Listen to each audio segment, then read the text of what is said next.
Hey, you like free stuff?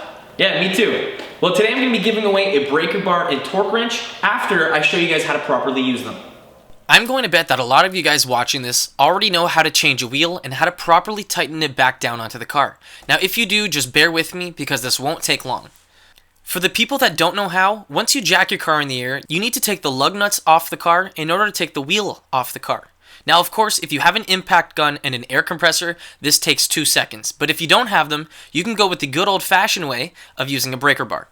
With the lug nuts exposed, get your breaker bar and put the appropriate socket on the end. Make the wheel spin clockwise and then quickly jerk the breaker bar in the opposite direction to break the bolts loose.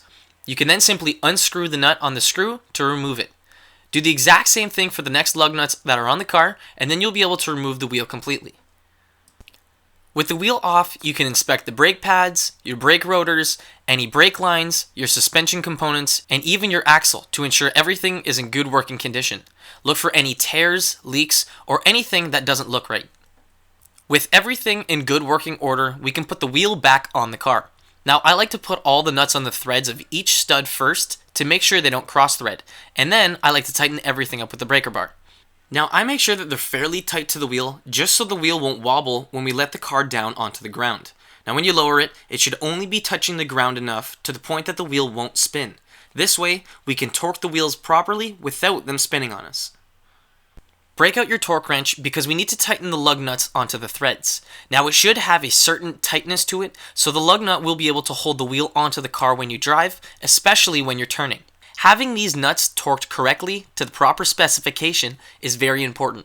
If it's over-tightened, you can damage your studs along with the possibility of warping your brake rotors. Now, if you under-tighten it, you have the chance of the wheel falling off when you start driving.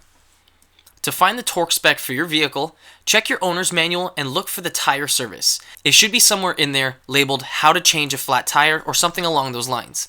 It'll include a rating in both foot-pounds of torque along with Newton meters of torque.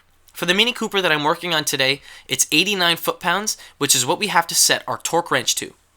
For this style torque wrench, you have to twist the bottom of the wrench to apply more torque to whatever you're tightening. In this case, the lug nut. So twist the bottom of the wrench until it reaches 89 foot-pounds.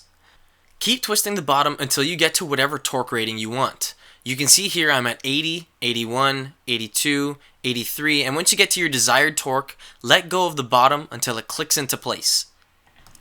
Once you have it set, you can then tighten your wheel in a star pattern. Always tighten the furthest possible lug nut at all times.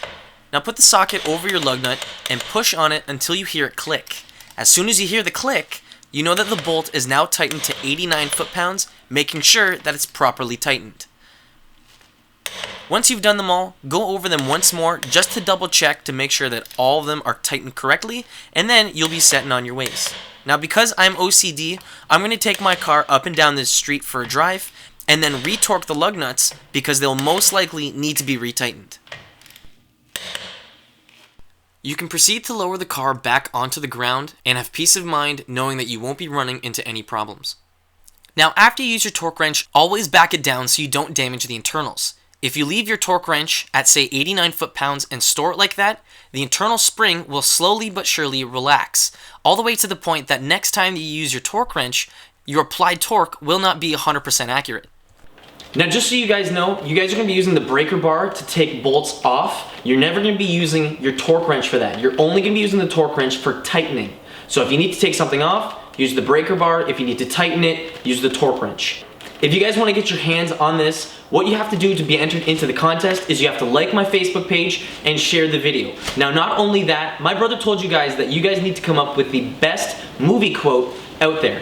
He said it's either got to be funny, he's got to like it, or anything along those lines, and he's going to be bringing it down into the last 15 people.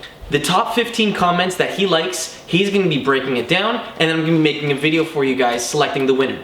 All this is going to be going down next week, so make sure that you're subscribed to my channel so you guys will be updated about the video. Because you know what? Anyone could be the winner.